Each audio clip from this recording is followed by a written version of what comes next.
दोस्तों, मैं दिल से हिंदी कहानियां लिखता हूं और आपका सहयोग मेरे लिए अनमोल है। कृपया मेरी कहानियां सुनें, चैनल सब्सक्राइब करें और घंटी दबाएं ताकि आपको हर नई कहानी की अपडेट मिलती रहे। आपका समर्थन ही मुझे और बेहतर बनाने की प्रेरणा देगा।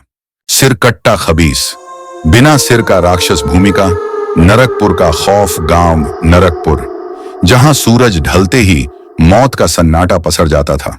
हवा ठहर जाती, पेड़ ठंडी सांसें छोड़ते और कुत्ते अंधेरे में किसी अनदेखे साए पर गुर्राने लगते। रात के अंधेरे में कोई बाहर जाने की हिम्मत नहीं करता, क्योंकि कहा जाता था कि यहाँ एक सिरकट्टा खबीस भटकता है जो अंधेरे में लोगों की आत्माएं निगल जाता था। उसकी परछाई पड़ते ही हवा भारी हो जाती और चांद भी रक्त लाल हो उठता। अतीत का शाप, शैतानी संधि। बरसों पहले नरकपुर में बलराम तांत्रिक नाम का एक निर्दयी साधक रहता था। उसने अमृता पाने के लिए एक खौफनाक तंत्र साधना की, जिसमें उसने मासूमों की बलि चढ़ाई। जब गांव वालों को इसका पता चला तो उन्होंने उसे पकड़कर जिंदा जला दिया, लेकिन मरने से पहले उसने भयानक शाप दिया, मैं लौटूंगा सिरकट्टा खबीस बनकर और हर अमावस्या को एक आत्मा निकलूंगा। बलराम की आत्मा ने शैतान से संधि कर दी। जलने के बावजूद उसकी आत्मा अमर हो गई और वह बिना सिर का राक्षस बन गया। अब वह हर अमावस्या को नरकपुर लौटता और किसी न किसी का सिर काटकर उसकी आत्मा को कैद कर लेता। पहली झलक, मौत का आगाज उस रात अमावस्या थी। आसमान स्याह कफन ओढ़े था और गांव के मंदिर की घंटियां अपने आप बज उठी। गांव का एक युवक रघु, जो इन कहानियों को झूठ मानता था, देर रात बाहर निकल पड़ा। जंगल के काले सायों में घुसते ही उसे ठंडी हवा के झोंके ने जकड़ लिया। अचानक चारों ओर तेज कदमों की आवाज गूंजने लगी। किसी की भारी सांसें, किसी की छाया, किसी की धीमी मगर डरावनी हंसी। तभी अंधेरे में से एक सिरकट्टा खौफनाक आकृति उभरी। उसकी गर्दन से काला धुआं उठ रहा था और उसके खून से सने हाथों में तलवार चमक रही थी। रुको!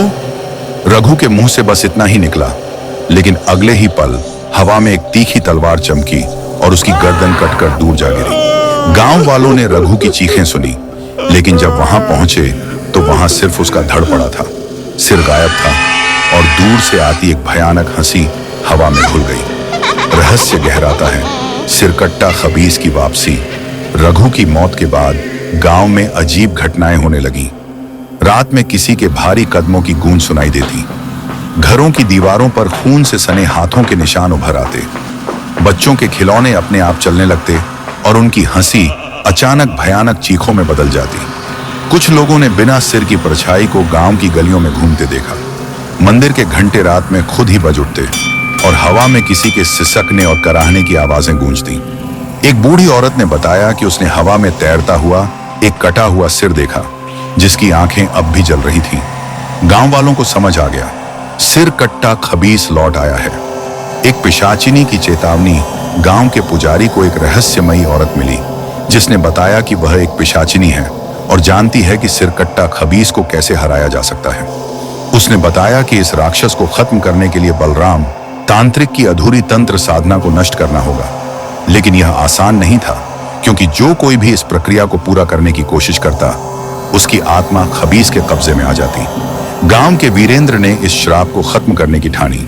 वह अमावस्या की रात जंगल में पहुंचा और वहां उसे बलराम तांत्रिक की आत्मा का सामना करना पड़ा। जंगल में अचानक आग लग गई, लेकिन यह कोई आम आग नहीं थी, बल्कि भूतिया आकृतियां उसमें से निकल रही थीं।